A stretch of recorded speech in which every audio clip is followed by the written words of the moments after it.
নেটো কেতিয়া প্ৰতিষ্ঠা কৰা হৈছিল? নেটো প্ৰতিষ্ঠা কৰা হৈছিল 1949 চনত। ইয়াত শুদ্ধ এনচাৰটো হ'ব 1949 চনত। ভাৰতত প্ৰথম মৰ্চা চৰকাৰ কেতিয়া গঠিত হৈছিল?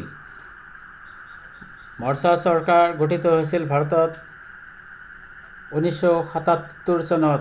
ইয়াত অপশ্যন চিটো শুদ্ধ হ'ব 1987 চনত ভাৰতত প্ৰথম মৰ্চা চৰকাৰ গঠিত হৈছিল।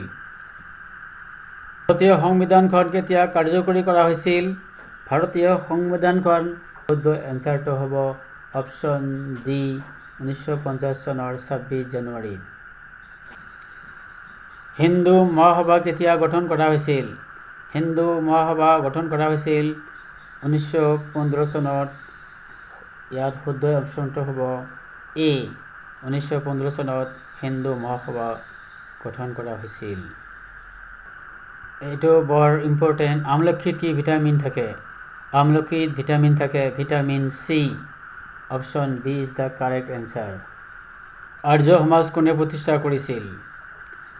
আৰ্য সমাজ প্ৰতিষ্ঠা কৰিছিল স্বামী দয়ানন্দ সৰস্বতী। গতিকে ইয়াত অপশ্যন এটো শুদ্ধ হ'ব স্বামী দয়ানন্দ সৰস্বতী। স্বামী দয়ানন্দ সৰস্বতী আৰ্য সমাজ প্ৰতিষ্ঠা কৰে।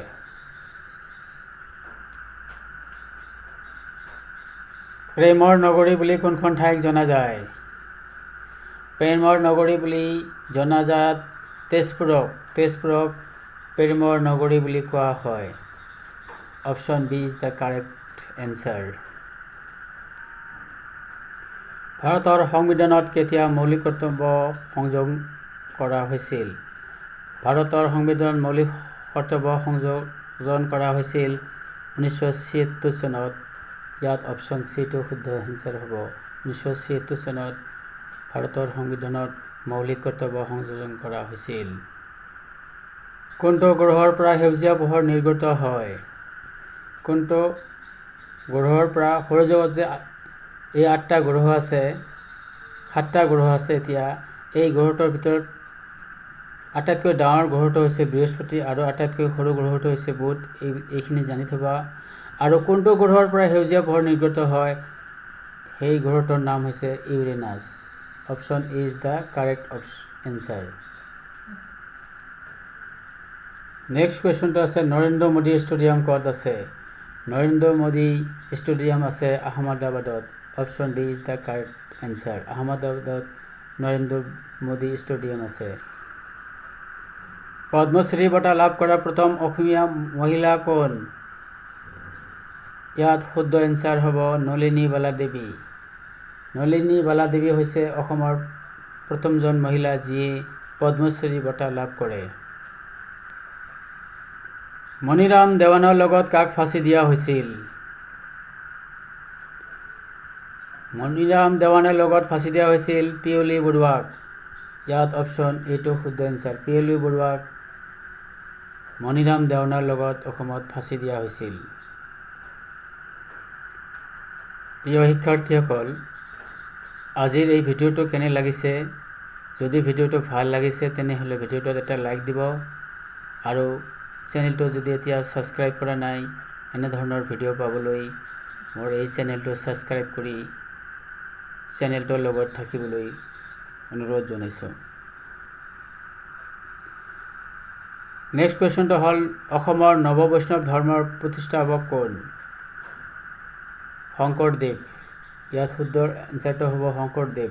শংকৰদেৱে অসমত নৱ বৈষ্ণৱ ধৰ্ম প্ৰচাৰ কৰিছিল। বল্লভ ভাই পেটেলক চৰ্দাৰ উপাধি প্ৰদান কৰিছিল ভাৰতৰ এজন নাম জনা ব্যক্তি মহাত্মা গান্ধী। মহাত্মা গান্ধীয়ে তেওঁক চৰ্দাৰ উপাধি দিছিল। অৰ্থাৎ এই প্ৰশ্নটো বেলেগকৈ সুধিব পাৰে, মহাত্মা গান্ধীয়ে বল্লভ ভাই পেটেলক কি উপাধি দিছিল? তোমালোকে তেতিয়া লিখিবা চৰ্দাৰ উপাধি। নেক্সট কুৱেশ্যনটো হ'ল চন্দ্ৰযান 3ত ব্যৱহাৰ হোৱা ৰভাৰটোৰ নাম কি? চন্দ্ৰযান 3ত ব্যৱহাৰ ৰভাৰটোৰ নাম আছিল প্ৰজ্ঞান। প্ৰজ্ঞান আছিল এই চন্দ্ৰযান 3ত ব্যৱহাৰ হোৱা ৰোভাৰটো। অসম সাহিত্য সভাৰ মুখ্য কাৰ্যালয় ক'ত? অসম সাহিত্য সভাৰ মুখ্য কাৰ্যালয় ক'ত আছে?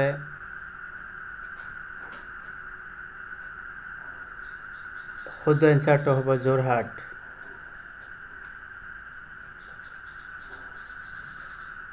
হিন্দু দিৱস কেতিয়া পালন কৰা হয়? হিন্দী দিৱস পালন কৰা হয় 14 ছেপ্টেম্বৰ দিনা। C is the correct option. ভাৰতীয় সংবিধানৰ প্ৰীতি স্বৰূপ বুলি কাক জনা যায়? ভাৰতীয় সংবিধানৰ প্ৰীতি স্বৰূপ বুলি ডক্টৰ ভীমৰাও আম্বেদকাৰক জনা যায়। গতিকে ইয়াত অপশ্যন বিটো শুদ্ধ হ'ব, ডক্টৰ ভীমৰাও আম্বেদকাৰ। এইটো বৰ ইম্পৰ্টেণ্ট প্ৰশ্ন। চিপাহী বিদ্ৰোহৰ প্ৰথম শ্বহীদ কোন? চিপাহী বিদ্ৰোহৰ প্ৰথম শ্বহীদজন আছিল মংগল পাণ্ডে। চিপাহী বিদ্ৰোহ কিমান চনত আৰম্ভ হৈছিল সেইটো জানি থবা, 1857। বুঢ়ী আইৰ সাধু কোনে ৰচনা কৰিছিল? বুঢ়ীৰ আইৰ সাধু এই কিতাপখন ৰচনা কৰিছিল লক্ষ্মীনাথ বেজবৰুৱা। লক্ষ্মীনাথ বেজবৰুৱাই বুঢ়ী আইৰ সাধু লিখিছিল। তাজমহল কোনখন নদীৰ পাৰত অৱস্থিত?